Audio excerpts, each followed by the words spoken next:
அஸ்ஸலாமு welcome back to our channel Risha stuffs. இன்றைக்கி நம்ம சேனலில் வந்து ஒரு ரெசிபி வந்து பார்க்க போகிறோம். அது வந்து எனக்கு என் ஹஸ்பண்ட் தான் வந்து ப்ரிப்பேர் பண்ணி கொடுக்க போகிறாங்க. ஃபஸ்ட் டைம் என்னோடய ஹஸ்பண்ட் வந்து கிச்சனில் வந்து ஹெல்ப் பண்ணுறாங்க மீன்ஸ் எனக்கு வந்து அந்த டிஷ் வந்து செஞ்சு கொடுத்தாங்க. ஒரு பேனில் வந்து நல்லெண்ணெய் வந்து 2 டீஸ்பூன் அளவுக்கு ஆட் பண்ணிக்கிட்டு பட்டை கிராம்பு ஏலக்காய்லாம் ஆட் பண்ணிக்கிட்டாங்க. வெங்காயம் வந்து 2 எடுத்துக்கிட்டாங்க.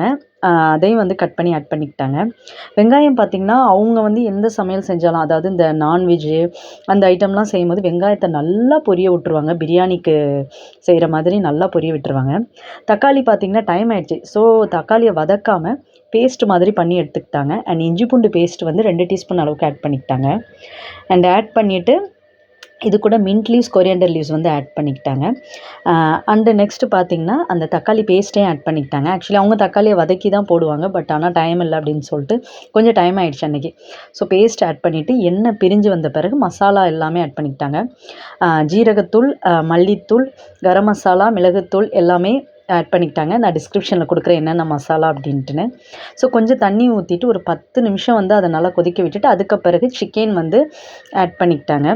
நல்லா வந்து சிக்கனில் வந்து மசாலா கோட் ஆகுற மாதிரி நல்லா பெரட்டி விட்டுட்டு ஒரு 20 நிமிஷம் கொஞ்சமாக தண்ணி ஊற்றிட்டு லிட் வச்சு கவர் பண்ணிட்டாங்க. அதுக்கு பிறகு 20 நிமிஷம் கழித்து ஃபைனலாக வந்து மிளகுத்தூள் போட்டுட்டு இறக்கிட்டாங்க. அவ்வளோதான். சூப்பராக இருந்தது. டக்குன்னு முடிஞ்சிருச்சு ரெசிபி. நானாக உட்காந்து ஒரு அரை மணி நேரமாவது ஆக்குவேன்.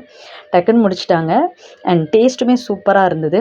கண்டிப்பாக உங்கள் வீட்டில் ட்ரை பண்ணிவிட்டு கமெண்ட் செக்ஷனில் சொல்லுங்கள். அண்ட் இந்த மாதிரி வீடியோஸ் வேணும்னா மறக்காமல் ரிஷா ஸ்டஃப்ஸை இன்ஸ்டாகிராம்லேயும் யூடியூப்லேயும் வந்து ஃபாலோ பண்ணுங்கள்.